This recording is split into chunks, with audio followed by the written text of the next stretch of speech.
ele precisou operar.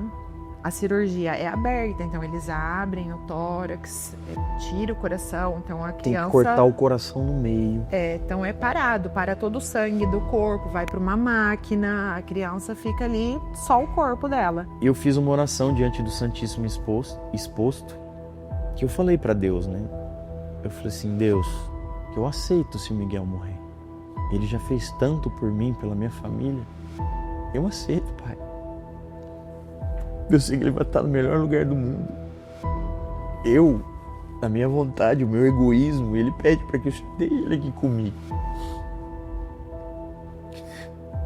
Mas eu aceito a tua vontade. A única coisa que eu te peço é que o Senhor me dê uma força sobre-humana para segurar as pontas da minha mulher, porque ela vai cair.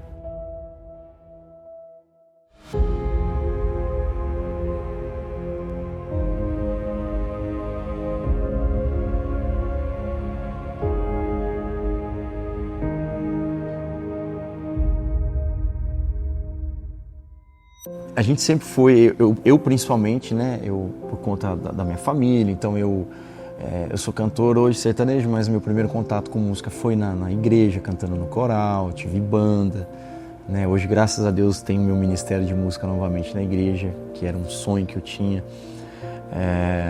então eu tive essa estrutura.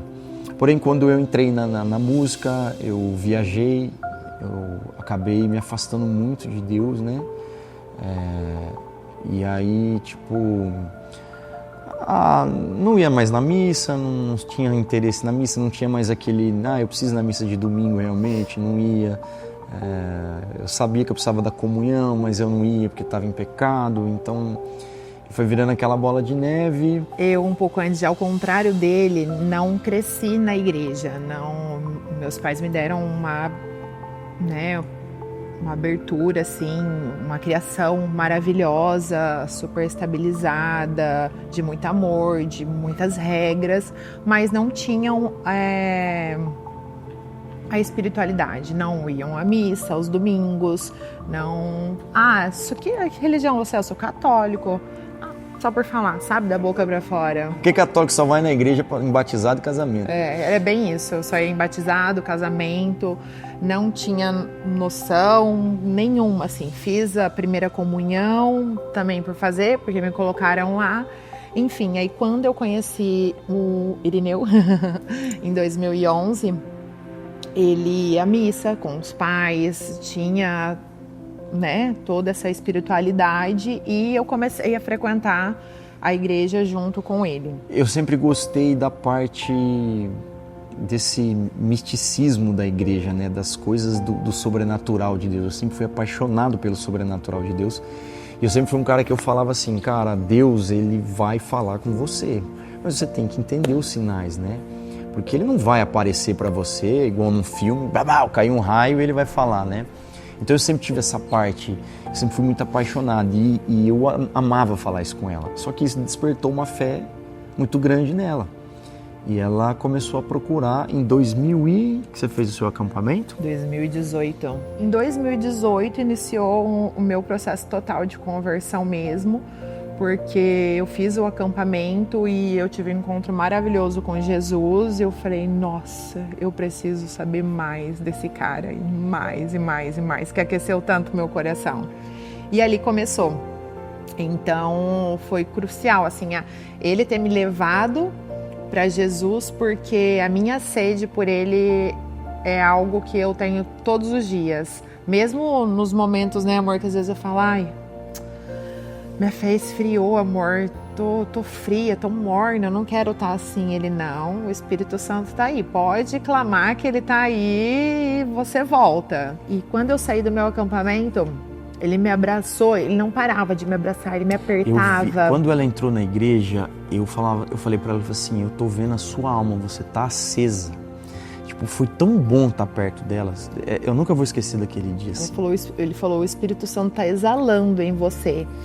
E eu saí assim, extremamente convertida já, sabe? E ele começou a ter ciúmes que eu ia pra igreja, que eu estava lá e eu queria estar mais, eu queria estar na missa. E foi, até que eu comecei a tirar o pé. Comecei a tirar o pé, eu falei, não, eu vou começar a causar um atrito dentro do meu casamento, não é por aí o caminho. Primeiro, Jesus me deu uma família, Ele constituiu a minha casa, o meu marido, eu preciso cuidar dos meus. Não que ele não seja o primeiro, ele vai continuar sendo, mas eu precisava cuidar. Eu precisava trazer e levar ele, né, pra mudar tudo. E aí foi, né, amor? Aí foi lutas e lutas, né? Lutas e lutas. Me chamava pra ir pra missa, eu só falava, não, hoje eu não vou não. O Miguel, ele foi o pontapé inicial pra minha volta pro caminho. O meu acampamento foi em 23, março de 2023. Ia ter o acampamento, minha esposa ia trabalhar, ela fez a minha ficha, a minha inscrição, só que ela foi Maria o tempo todo, o silêncio de Maria. Nós descobrimos a gravidez em outubro, não estava nos nossos planos, naquele momento talvez, veio o Miguel. Eu descobri que eu estava grávida de uma semana, assim, foi coisa absurda. Eu olhei no espelho, falei alguma coisa estranha. Ele passou do meu lado e ele falou, você tá grávida. Eu falei, não tô, não tem como, tá tudo certinho. E aí fizemos o teste positivo. Eu levei um susto na hora e ele, nossa, nunca vi ele tão feliz, assim, expressando muita felicidade com a terceira gravidez. Parece que o Espírito Santo estava dizendo, tô te mandando uma coisa boa. Aí já começou a chegar a Pietra, já chegou o Cristianinho, mamãe, mais um irmão, mais um neném, né? Porque a gente não sabia o que é. Mais um neném, todo mundo muito feliz. Na hora eu respirei e falei, nossa, que gostoso, né? Que felicidade mesmo. E aí já fiquei feliz. E foi uma alegria primeiro. Segundo, ele estava em depressão, a gravidez fez ele levantar da depressão, assim, sabe? Ficou feliz, ele estava ativo. 1, 2, 3 meses. Aí ele começou a cair. Eu não estava bem, eu estava com problema na dupla, eu estava com depressão. Eu estava completamente apático. O que eu conheci era muito atraente. Muito mais gostoso ficar um domingo bebendo, enchendo a cara do que ir pra missa. Chato pra caramba, né? Muito mais fácil eu torrar meu dinheiro com baboseira do que ajudar meu irmão, acha? Eu não vou mudar o mundo. A gente fez o chá revelação, Bernardo, descobrimos que era um menino, chá revelação e tal. Passou 27 semanas, tinha o eco marcado. Aí ele já não me acompanhava mais nos ultrassons, já só quarto e videogame, que eu dormia e tal, nada tava bom, era noite eu sempre sozinha com as crianças o tempo inteiro, e aí começou muita briga, porque eu cobrava ele o tempo inteiro. Ou quando você não tá viajando, você não tá em casa também, não tem um marido mais. Um dia antes eu peguei e falei assim, amanhã tem um exame muito importante, é o exame do coração. E eu preciso que você vá. Nos outros ultrassom você não tá indo, é mais tranquilo, mas esse eu queria que você fosse. Ele, tá bom, me avisa amanhã de manhã. Eu acordei, fui lá, paciência de grávida, já tava daquele jeito, chamei ele, falei, vamos, tá na hora. Aí ele pegou e falou assim, não vou. Eu ficava só no quarto jogando videogame, do quarto pra cama, da cama pro quarto. Isso, acabava criando atrito, né? Uma mulher grávida, precisando do apoio, da ajuda com os filhos, e eu ali completamente... Ela não tinha euro. Aí ela voltou, eu tava acordado, aí ela já chegou chorando e falou assim, deu uma alteração no Miguel, no coração. Eu tô completamente perdida, porque eu não sei o que eu vou fazer, eu não sei como é que tá e tal. Só que eu falei com o Arminho, que é o tio dela, que ele é médico. Ela falou assim, vai para São Paulo, que tem uma mulher lá, que é a doutora Lilian, ela é a melhor do Brasil em termos de ecocardiograma. E a gente foi. Fomos para São Paulo. Quando eu tive o diagnóstico aqui de uma tetralogia de Fallot, eu não entendi nada. Na hora joguei um Google e vi as piores coisas da vida. Porque a cardiopatia é uma das causas que mais mata bebês. Porque não descobre. Nós já tivemos, né, a chance de ter descoberto antes. Para te resumir, o coração não consegue mandar limpar, fazer a filtragem. Então a criança está sempre com sangue não está bem oxigenado. A princípio, a do Miguel não era das piores. A médica esclareceu muito, mas não deixou que ele poderia operar ao nascer. Então aquilo, tipo, como operar já de nascimento? Não tem nem um dia de vida, como vai ser isso? Saí de lá tranquila, chorei bastante, ele me abraçou no estacionamento, ele falou assim, amor, eu tô com você. Eu não vou me permitir mais ficar num quarto derrubado. Ele falou assim, você precisa, minha família precisa, eu tô com você. A gente vai vencer isso junto. Aí, saí de lá, eu tava com meu terço na mão, vim atrás no carro, rezando o terço a viagem inteira, de São Paulo até Rio Preto, rezando o terço. E não chorei mais. Cheguei em casa, já minha mãe em casa, filha aí, desesperada. Falei, tá tudo bem, mãe, vai ficar tudo bem. Chegamos aqui na quarta-feira, na hora do almoço, né? Cansadíssimos. Os dois virados, os dois baqueados, abatidos. E ela entrou, tomou um banho. Eu fiquei sentado na sala, não era essa casa aqui, eu fiquei sentado na sala olhando pro chão. E ela passou com a mala. Aí eu falei, você tá indo pra onde? Ela falou assim, nem lembrava do acampamento, eu falei, tô indo pro acampamento. Eu olhei pra ela assim e falei assim, depois dessa notícia vai fazer o que lá? Olha o tanto de coisa que a gente tem pra resolver. Ela abriu a porta, olhou pra trás e falou, igual cena de filme, agora é o momento que eu mais preciso estar perto de quem vai me ajudar. E foi. Ele falou, nem me espera lá no acampamento porque eu não vou mais. Pois eu passei a noite em vigília rezando para que ele aparecesse lá no dia seguinte. Primeiro que eu cheguei, fui lá e ninguém sabia, ninguém, além da minha família. Eu, ele, meu sogro, minha mãe e o meu tio ali próximo, eram os únicos que sabiam da cardiopatia que a gente tinha descoberto. Só fui para o acampamento, então ninguém lá sabia, todo mundo me viu chegar com uma olheira gigantesca, abalada, mas fiquei na capela, entreguei tudo nos pés de Jesus. E aí na minha vigília, na madrugada, eu rezando o terço nos pés de Nossa Senhora, eu entreguei tudo para ela, falei, mãe, me ajuda. Falei, intercede para Jesus trazer o meu marido aqui, eu preciso que ele esteja aqui, eu preciso que ele se fortaleça, porque vai ser muito difícil essa barra sozinha. E eu estava sozinha na vigília, que a minha companheira nesse momento não estava. As rosas na frente começaram a mexer, é um lugar fechado, não tem vento. E as rosas começaram a mexer, as plantinhas, e o cheiro de rosas exalou. Eu falei, nossa, eu comecei a chorar tanto, porque eu falei, ela não me abandonou, ela tá comigo de novo, né?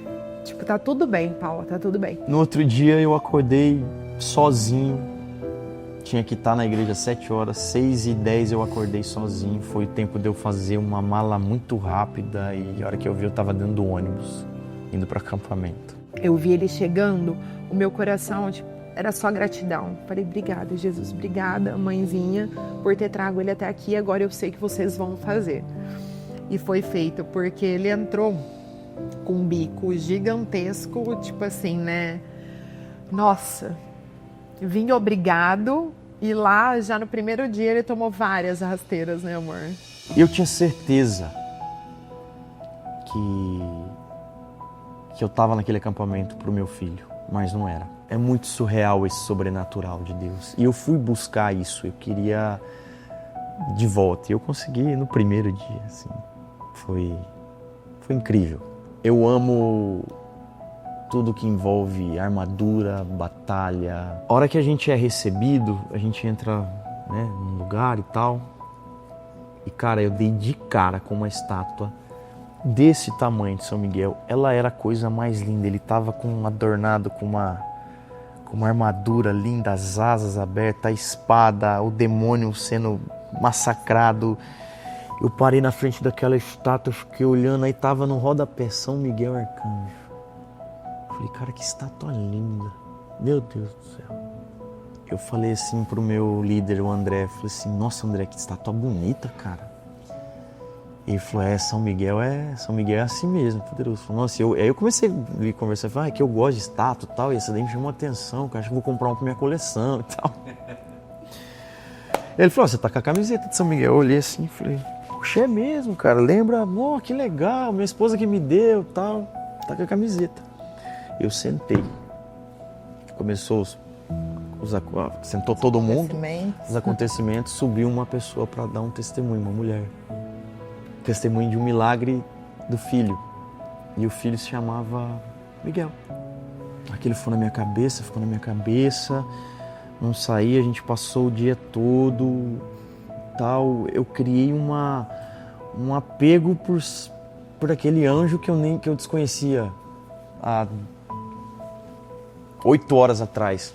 E aí, eu disse que eu fui para acampamento e quando eu estava no acampamento, eu pensei que eu estava pelo meu filho. E um dos motivos que eu estava em depressão era porque o meu irmão não é de sangue, mas de dupla, o Zé Neto, ele também estava no processo de depressão e eu tenho um amor, uma conexão muito forte com ele, aquilo tinha acabado comigo. E ele estava com um problema, hoje todo mundo sabe, ele estava com um problema com bebida alcoólica, e ele entrou no ônibus bebendo, fumando aquele cigarro eletrônico que destruiu a vida dele. Hoje, graças a Deus, ele voltou também para Deus e eu falo que tá melhor que eu. E nossa, aquilo me decepcionou, me deu mais raiva ainda de estar naquele acampamento. Mas São Miguel, para mim, no segundo dia de manhã, logo cedo, depois do café, ele falou para mim. Como que ele falou? Ele falou. Eu não sei dizer como ele falou, mas ele falou. Ele falou assim: seu filho é problema meu. Eu já entreguei ele para Deus. Então, você não está aqui pelo seu filho. Você está aqui por outro motivo. E era o Zé. E principalmente a mim, né? De alguma forma ele falou comigo. Eu não sei se foi em sonho. Eu não sei, mas tudo me indicava assim, ó. Tá tudo bem, o seu filho é problema meu e eu já entreguei ele para Deus.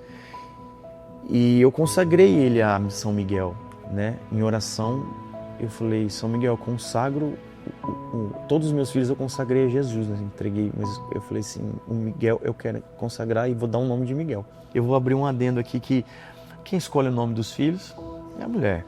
Todo homem casado sabe que quem escolhe a decoração é a mulher. Assim, eu sugiro alguns nomes. E era Bernardo. No finalzinho do dia, assim, a Paula, ela me deixou viver o acampamento. Ela não ia em mim. E eu também falei: eu quero viver isso aqui. Ela passou por mim, com o barrigão. Eu estava no salão conversando com os meus amigos ali de acampamento. Ela passou, eu não sei. Eu simplesmente fui na direção dela, segurei a mão dela, puxei ela assim, dei um abraço, eu falei assim, botei a mão na barriga dela, falei assim: o nosso filho vai chamar Miguel e você não teima comigo. Ela olhou assim: é? Por quê? Eu falei assim: no último dia você vai saber. Eu vou te falar, porque eu ainda estou em busca das respostas que eu preciso. Eu não falei isso pra ela, mas no último dia você vai saber. E ela: tá bom, amor, então é o Miguelzinho aqui. Eu falei: cara, não. Ela aceitou assim, tão fácil. Pra mim, colocar o nome do Cristiano de Cristiano foi uma luta pra mim. A gente já tinha feito até o chá revelação. As fotos, tudo já é Bernardo. Tudo Bernardo. E ele a decoração, Bernardo. Ele passar por mim, colocar a mão na barriga, ele... Amor, o nosso filho vai se chamar Miguel. Como assim, né? Ele vai se chamar Miguel e no último dia a gente conversa. Falei: tudo bem, então, se você quer assim, ponto. Miguel já estava ali para ser o início da minha cura espiritual, da depressão, para minha volta para Cristo, minha volta para o caminho que eu nunca queria ter saído. E eu vivi o acampamento. Simplesmente eu confiei em São Miguel. E no último dia, na igreja, na missa de entrega, que a gente já não estava mais no acampamento, eu dei o testemunho. E foi onde ela descobriu por que tinha sido Miguel. Cheguei em casa muito cansado do acampamento. No outro dia, aqui ó, internet. São Miguel. Primeira coisa que eu descobri, que Miguel significa quem como Deus. Eu falei: caramba, eu não tô ficando louco não, porque eu fui orientada para o nome do meu filho, de Miguel, e Deus está falando assim, ó, eu sou Deus e não tem ninguém como eu e eu vou fazer. E o Miguel, ele já tinha trazido tanta cura para a nossa vida. E aí eu fui mais atrás, me aprofundar, e eu vi que São Miguel, ele entra na vida das pessoas, principalmente para curar, para resgatar. E aí dizia assim, que quando São Miguel quer se manifestar para você, quando eu falo manifestar, não é aparecer, né? Não é sempre assim. Mas quando ele quer entrar na sua vida, ele vai aparecer na sua vida de alguma forma. Aí nessa explicação falava assim, ele vai aparecer através de imagem, ele vai aparecer através de nome, ele vai aparecer, você vai começar a encontrar com o nome Miguel, que vai te marcar de alguma forma, ele vai aparecer em estampas de camiseta, em livros. Cara, eu comecei a ficar louco, eu comecei a pirar. E eu levantava, tadinha, ela dormindo, de madrugada, eu ia lá, amor, olha aqui, eu tô falando que foi assim, muito empolgado e tal. Só que aí veio a realidade do Miguel, né? Ele começou a piorar, né, na barriga. Ele tinha tudo. E de repente, quando ele nasceu e as coisas aconteceram, ele não tinha nada. Assim. O Miguel, meu Deus, meu filho, Deus tem muito para ele guardado ainda. Muito. Ele precisou operar, a gente conseguiu segurar a cirurgia dele até o 5º mês de vida. Então ele conseguiu ganhar peso, ele conseguiu ter imunidade para fazer essa cirurgia. E um dia antes, 2 dias antes, a gente estava em São Paulo para um exame, né, amor? Que precisava fazer um exame do coração lá, que ia mapear a cirurgia. O médico precisava para fazer o mapeamento da cirurgia. E a gente chegou, os médicos vieram, tal, o enfermeiro, ó, ele precisa ser sedado para esse exame. Eu não sabia que tinha que ser sedado. Falei, como assim tem que ser sedado? Não, precisa, porque a criança tem que ficar estátua, não pode mexer nada. Aí eu falei, nossa, mas está 2 dias de cirurgia, ele vai sedar de novo, 2 vezes sedado, assim. E tinha grande chance de entubar nessa sedação.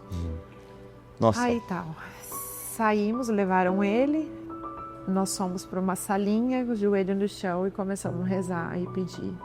Não demorou... Não deu tempo de rezar o terço. Não demorou 15 minutos. Eles voltaram com o Miguel.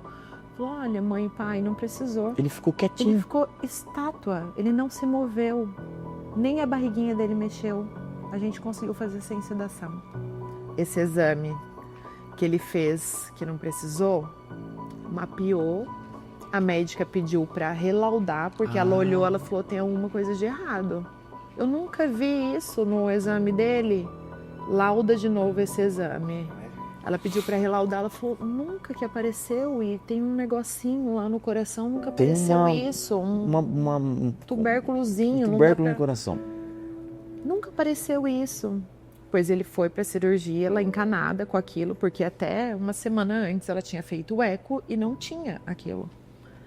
Foi para a cirurgia é aberta, então eles abrem o tórax, tira o coração, então a criança... Tem que cortar o coração no meio. Então é parado, para todo o sangue do corpo, vai para uma máquina, a criança fica ali, só o corpo dela.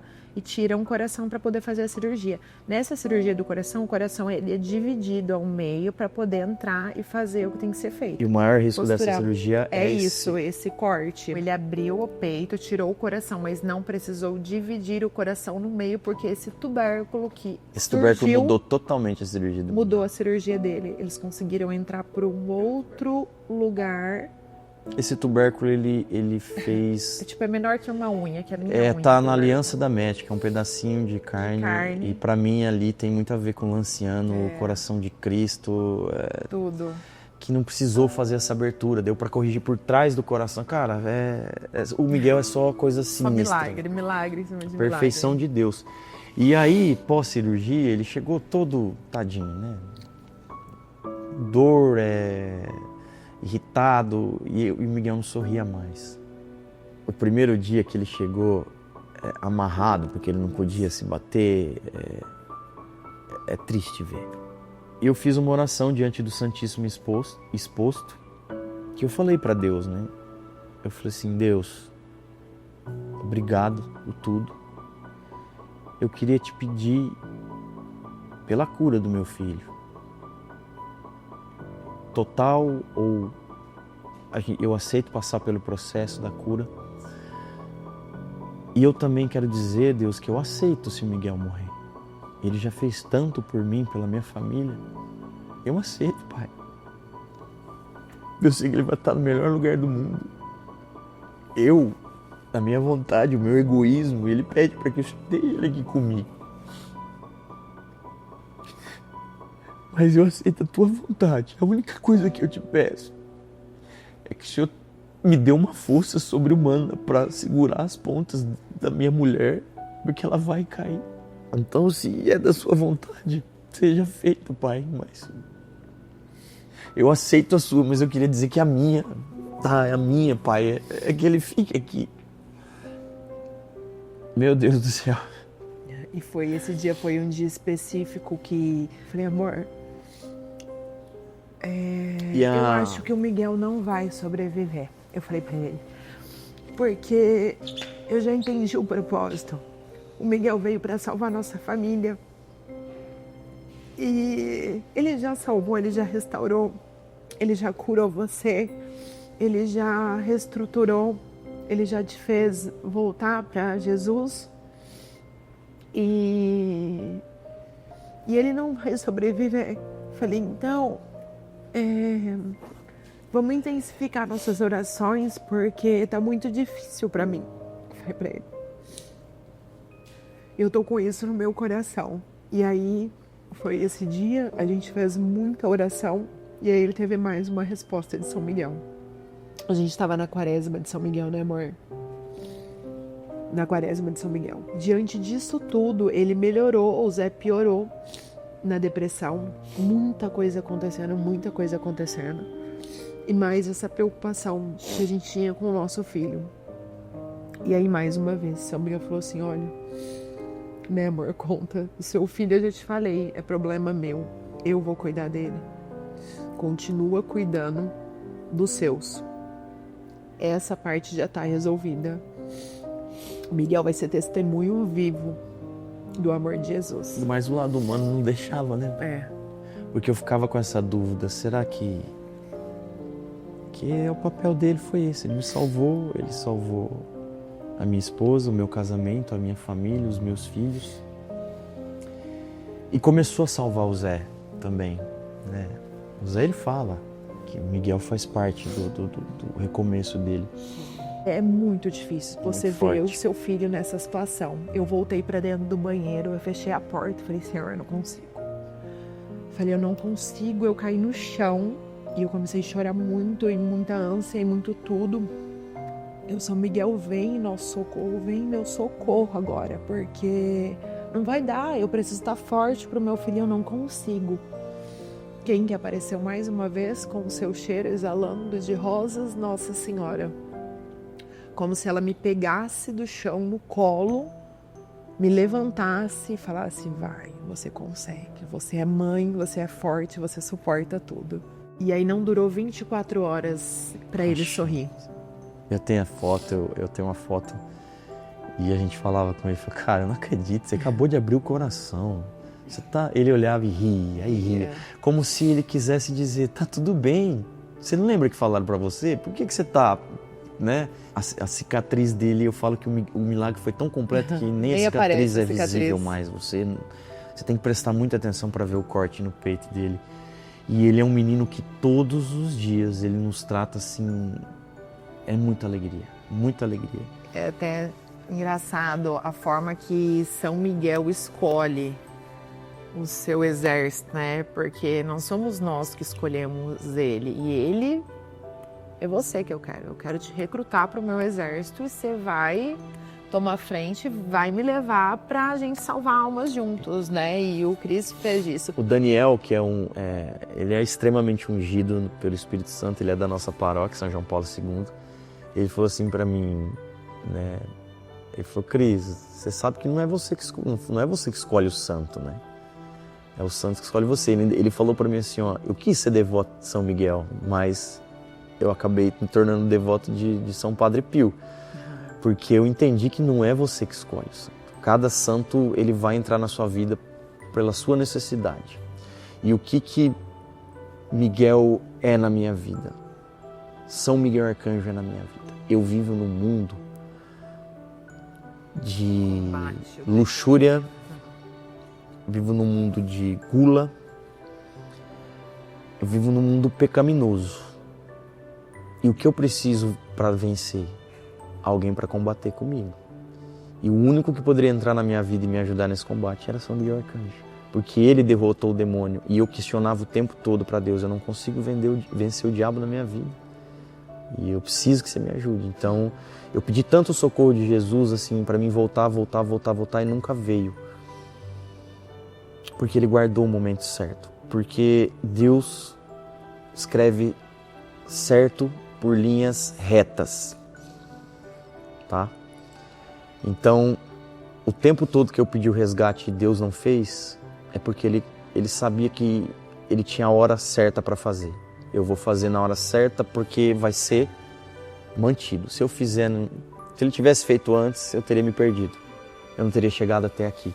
Então, São Miguel está aí para me acompanhar, para combater comigo, ao meu lado, para me fazer vencer todos os desafios.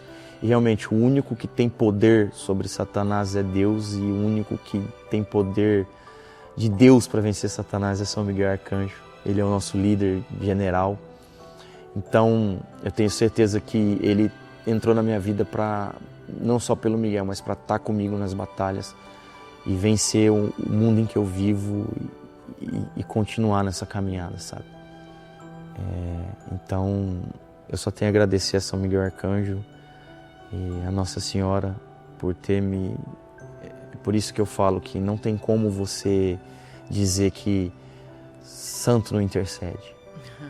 Santo não faz milagre. Nossa Senhora não faz milagre, mas o filho dela faz. E foi São Miguel que me levou para Deus, né? Então é isso. Essa é a minha história, da minha família, da minha esposa com São Miguel Arcanjo.